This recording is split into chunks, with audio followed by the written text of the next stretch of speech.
Well, let's talk politics. In less than 2 hours, media organizations will be restricted in reporting preparation of candidates and their political parties ahead of the Ondo State governorship election holding on Saturday. But it has been a very busy day all over the state as contestants engage in last-minute campaigns. The Independent National Electoral Commission is also putting finishing touches to preparations. Joining us on the news at 10, right from the state capital, Akure, is our correspondent, Ademola Lawrence. Ademola, what updates do we have from Ondo ahead of the election? Yeah, Abosede, indeed, it's been a big of activities. Very, very busy day here in Akure, where the politicking and, of course, the last-minute alignment has been going on in the last 24 hours. Who are you going to align with? And of course, you have to look at what the political parties are up to. You know, talking about the people that will vote on October 10th. Of course, some of the things that they also did was to canvass vigorously today, which is of course the last day of the campaign, to undecided voters. You know, where exactly are they? Who are they going to be voting for? So it's been indeed a very, very, very busy day in the city of Akure. Don't also forget, there have been tensions right before now, but of course those tensions are beginning to die down just a bit because a lot of background works are going on under the ground. So just to make sure that October 10, of course, there's going to be a free and fair election. But before earlier today, I was at the central bank to capture the moment where the INEC were actually distributing sensitive materials to 18 local governments.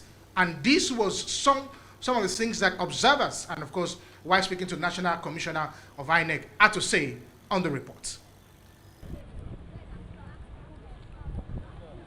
The Central Bank of Nigeria in Akure was watertight. Only those journalists, observers, and party representatives were granted access to the facility. More than 1.8 million people are registered for the election, but about 1.4 million people have so far collected their permanent voters' cards. Now, the distribution of sensitive materials began in earnest with the different local government officials and the polling officers on the ground.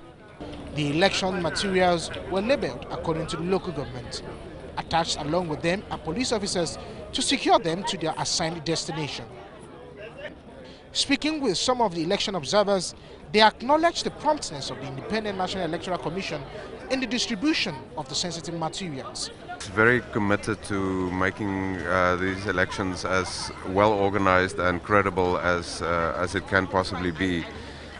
We've seen throughout that they have committed great resources to this process, and the process here this morning is testimony to that as well. This INEC has demonstrated transparency. INEC has demonstrated its resoluteness, determination to conduct a transparent, free, fair, and credible election, which is pivotal to what we are doing here in Ondo State right now. After the Edo governorship election, many want to know if indeed INEC has crossed the T's and dots the I's. Request of INEC, EKES can provide logistical support or technical support.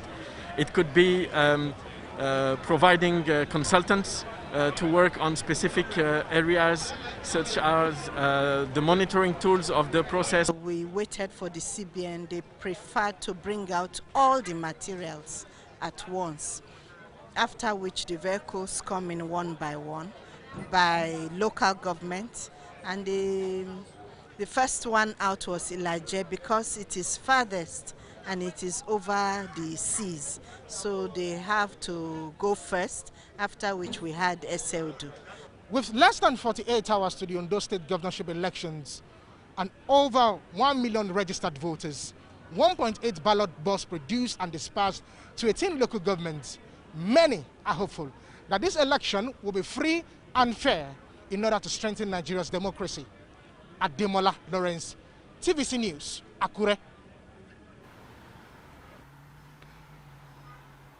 Of course, that was me earlier at the central bank talking about the distribution and, of course, the dispatch of sensitive materials to the 18 local governments. One of the things that you need to know, Abosede, is that INEC has been able to dot the T's and, of course, talk about the I's in this particular election, making sure that they put all the loopholes is being filled in terms of preparation, in terms of promptness, in terms of process.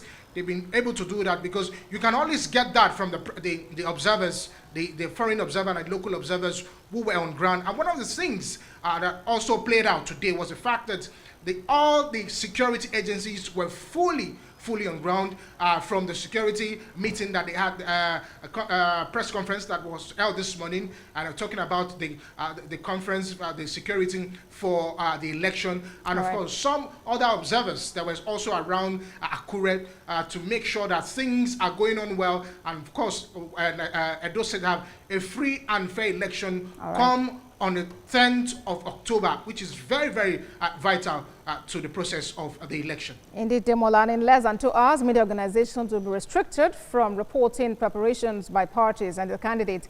Do keep an eye on development in Ondo rather, for us, Demola. Thank you for joining us.